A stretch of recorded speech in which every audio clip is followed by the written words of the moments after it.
their museum. So, cool, and then it says, what apps, okay. And we should get a little indication that shows we're being broadcast live. Hi, Good Tom. morning, everybody. Good morning. It is live now. Thank you, Zach. Welcome to our Facilities Committee meeting on May 17th. I'd like to let you know that the agenda is available to you. We need to figure out, first of all, whether or not we have a quorum, and I've kind of lost track of who all are the members of the Facilities Committee as there's been some shuffling on the board. So where do we stand, Joe? Tom, we do not have a quorum present, but we do have Lauren. Others on the committee include you, Jennifer Burnett, who will be absent, Lisa, who's online with us, Cord, who we believe he has a graduation, obviously Lauren, and then Dave is newly appointed.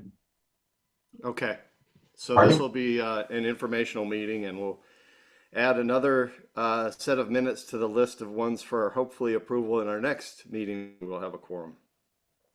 So moving on then, getting information about ongoing projects. I guess Douglas Avenue is our first on the list. Okay, Tom, I will, let me see here. Actually, if you don't mind, I'll let Jonathan lead this part of the discussion, and I'll chime in, and anyone else can chime in as needed. Yeah, so we've gotten the AE firm on board with Douglas Avenue. We've made some really great progress there. They've fully completed the schematic design drawings. And then as some of you know, most of you know actually, that we are waiting on the asbestos and lead testing to come back to see if that's going to alter budget and or change their designs in any way. They do have those results, so they're pouring over that now. They're trying to get us something by the end of next week as far as estimates. Hopefully it's, no big deal. We get the abatement done and we get to move on with our lives and move on to preliminary design drawing. So great success there. We trust this architect. This gentleman is the one who installed the roof on Douglas Avenue.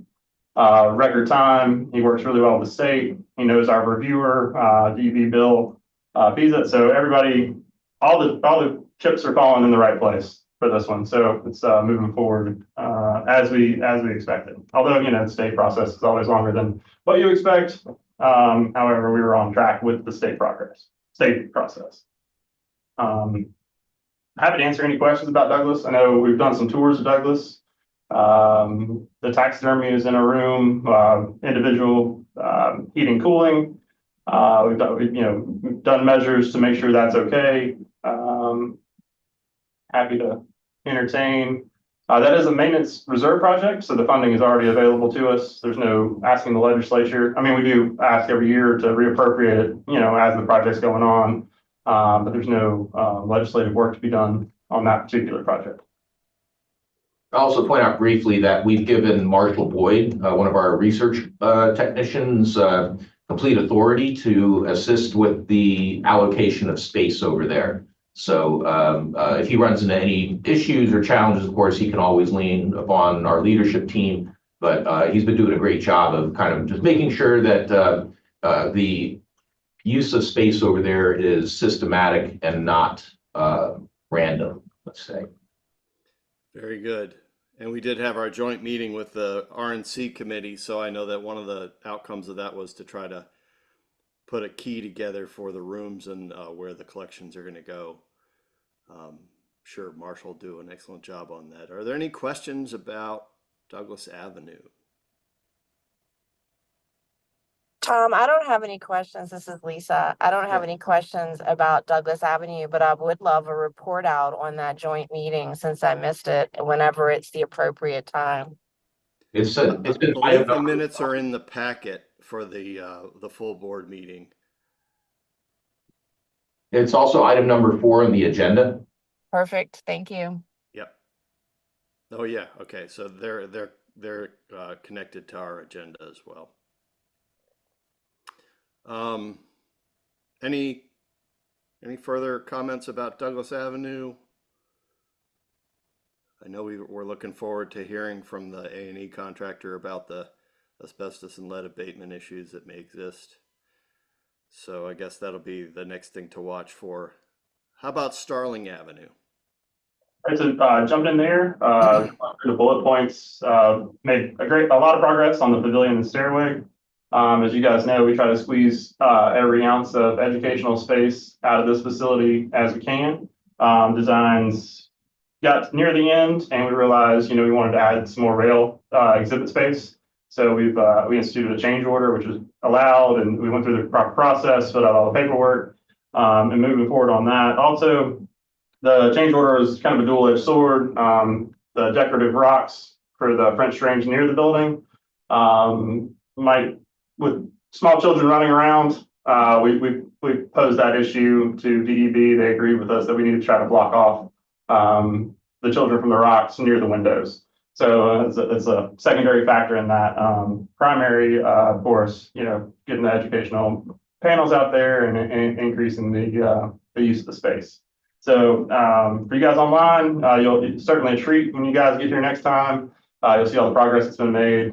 And then you guys here, of course, bounce outside and check it out. So it looks almost done. There's still some tweaks and details to go. For instance, we have to hang the Pelagornis, which is coming probably for the grand opening, saving that for the big day. So Young Explorer Center, we do have the shelving on the surplus site. We've gone through 3 rounds now. I think we started at 50,000 and we've dropped it consistently. This past time we did entertain it was the used car dealership from Ohio. And they were excited about it. And I think they came down and looked at it. And I think they're going to wait for it to go back out one more time on the surplus site. So once we get those moved out of the way, I think Ryan is working with our senators and legislature at the federal level to try to procure money to install the early learning center components, so to speak. So work with Christy and try to expand, of course, our services that we can offer, but at the same time drawing in additional revenues from repeat visitors and individuals who want to take advantage of a Young Explorer Center with all the bells and whistles that go along with that. Happy to report driveway maintenance. If you guys are here, you see that we've had it resurfaced and sealed and the lines painted. The final touches to that were the decorative stones that were put down. So lots of decorative stones here at the museum these days. All the geologists would be happy, or I don't know if they'd be happy or. So decorative rock went down. Should be finishing out the certificate of substantial completion on that probably by next Friday. So that was a very successful program. Got everything sealed and treated with the festivals out there. It does there's some wear and tear. The rain barrels rubbing and et cetera. So there's more than normal for a parking lot, I guess, out there. So happy to see that done.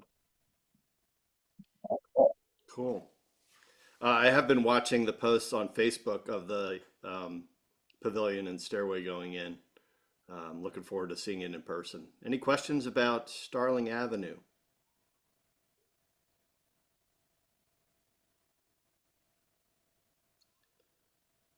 Hearing none, I guess our next ongoing project is the mobile science outreach trailer in Waynesboro. So I know that it was sitting in the parking lot as recently as a couple of days ago. Where do we stand now?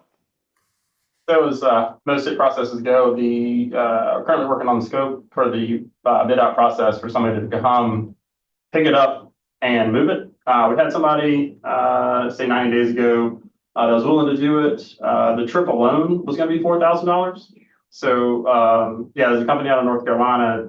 Now, it wasn't the company that the Foundation for Virginia Museum of Fine Arts used to create the trailer. Being that we're a state agency without was it $1 billion foundation? Anyway, so being a state agency, we're going a different route. We're working through the state system. We're going to put that RFP out and get somebody to come pick it up, take it off the site, assess it, and then from there we'll do another RFP to have the work done. So moving right along there. And it should be open today. I don't know what the weather's like in Waynesboro. It's a little rough here this morning. But It's sunny here. It's partly cloudy. Forecast is looking good for the weekend. okay, well, we have volunteers who have it open today for the Museum Rodeo. The VA 250 and the Virginia Museum of Fine Arts trailers are going to be there as well. So some more good outreach for us. Great. So the volunteers will be there all day today and tomorrow? Not tomorrow. Tomorrow. We didn't have anyone available to run it. This was a little last second, to be blunt, and why they scheduled it on our board meeting if they wanted us to participate. I mean, they could have asked, but I made my feelings known to the powers that be, and they know that we can't do everything. Right. So. Any questions about the trailer?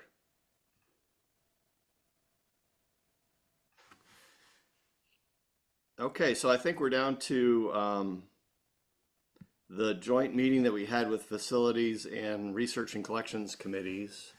And that just happened, last week. So it was good to get together and talk about the collection, where the collection is reaching capacity in terms of storage space, and talking about our plan for Douglas Avenue. The minutes are attached if you didn't get a chance to attend the meeting. I don't know if there's any follow-up questions to that meeting or comments. Yeah, I'm sorry I missed that meeting, but just wanted to make sure that since I guess Lisa couldn't attend that either, that the curators did the quantitative measurements.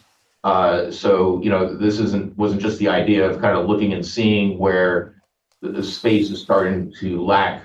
They're also using those measurements to project out into the future based upon growth and whatnot, to make estimates of how much expansion we could have. And Douglas Avenue should be generations worth of growth. Right, and we talked largely about the challenges of that space being upgraded to anything beyond maybe the paleontology and archaeology exhibits with the existing state money. If we were to try to do something different, we'd need to find other funds. We talked about the idea of apartments, and I guess the hold is still now what we're hearing with regard to the abatement, whether or not we can move forward. So any questions about that? This is Lisa. It sounds like it was a really good meeting. I'm sorry I missed it. This is the first I'm hearing about the asbestos abatement kind of thing. I probably heard about it before, maybe just didn't key in on it. Is it everywhere? Are we expecting it to be really bad? Do we have any idea, or is it just we're concerned there might be a problem? I just would like a little bit more about that. Do we know it's a huge issue, or is it potentially a big issue? So as far as I know, not being the expert, obviously the architect thinks it's just in the ceiling tiles. Down tiles, there's some floor tiles that are asbestos, and then there's insulation around the HVAC running through the downstairs area. So that unless it's hidden, those are the visible spots where they believe it is. So that's what we're having tested, plus another couple other spots. And then the paint has lead in it, we're pretty sure. Can you sequester lead paint, or does that have to be removed? I don't know. I don't remember. I think I knew that at one point. Yeah. I guess we're all going to become experts quite soon, right? Yeah, there you go. Yep. I wish I had waiting. Those paint chips. We're on pins and needles to hear what happens next week, I guess. Emergency Action Plan and Recovery Manual. Yeah, that was associated with the AAM submission. So, of course, back in November, we submitted our reaccreditation package. In March, we had the committee, site committee visit.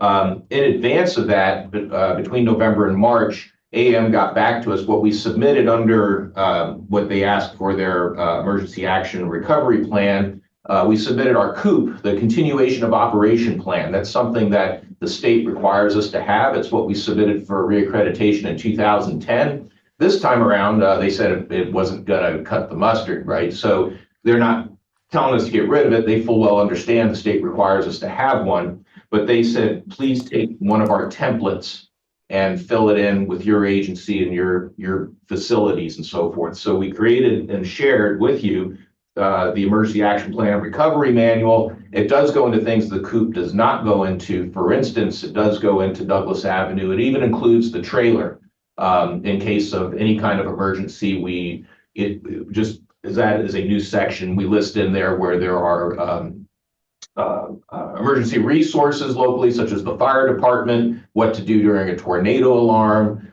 and so forth. So that's all in there and will be kept with all, as the COOP is, will be kept with all facilities. So bluntly put, there was not any comments on it. They didn't ask for revisions on it or anything. AAM gave it to the site reviewers. And during our discussions, at least unless anybody else heard anything, they never actually brought it up. So they might have some commentary in their write-up. Usually the write-ups have a little bit more in terms of considerations, cautionary tales, and so forth than the actual discussions, at least from my experience. But so far, so good. So that's something that, assuming we have a quorum at the full board meeting, which we're expecting, we would like the board to vote on and approve today.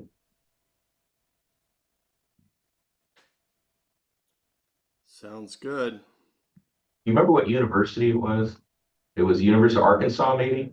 Sounds right. Yep. Jennifer, do you I don't remember? remember, but it's. Yeah, so on the AAM website where they guided us to, they have sample documents for everything. So we went there and we selected, we just looked at a bunch of them. And this one just seemed to fit most closely our needs. So we went through and modified it. And part of the thing too, they had all the graphics in there, so we didn't have to spend time redoing graphics. So yeah, so it's I think it turned out pretty well. And Tim and Jennifer worked very closely on it, and I think they did an expeditious turnaround with a quality product. So we'll be voting on that at the full board meeting, you said? Yes. Okay. I guess we're down to open discussion. I had just a couple of things I wanted to mention. First of all, I want to welcome Dave Firth to the committee. I think he'll be a great addition. And I know your expertise lies in research and collections and management of that. And so, Dave, I don't know if you want to say a few words, but. Yeah, thanks. Well, with the Douglas Avenue facility affecting research and collections, I thought it was a natural to be part of this committee too. And we had the joint meeting recently, as you said. So it'll help my understanding at least of that facility. I'm still learning about Starling and other places. Yeah, I've had to learn a lot on this committee about how to manage all the spaces that we have and the challenges that we face in keeping our facilities up to date. So it's a good committee to participate on. Any other topics for open discussion? Tom, I just want to report out, this is something we'll bring up in the full board meeting, but if you look at the the budget up through the third quarter, you'll notice that our utilities are at about 100%. I'm sorry. Yeah, that's great. It is up to about 100% with another quarter to go. So we became alarmed this past a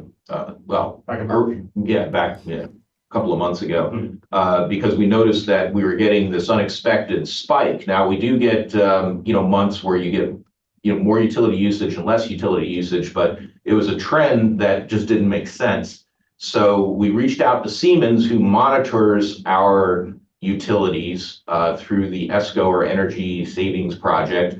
It turned out, and Jonathan, if you have further details, please jump in with them. But basically, their modem had gone out, so their system wasn't talking to our system. So they have since changed that. And what we learned was during the ESCO project, we have a couple of dozen throughout the buildings. They're called variable speed drives. these are little brains that tell the air handlers throughout the building how much airflow there should be, and monitor or adjust it more or less.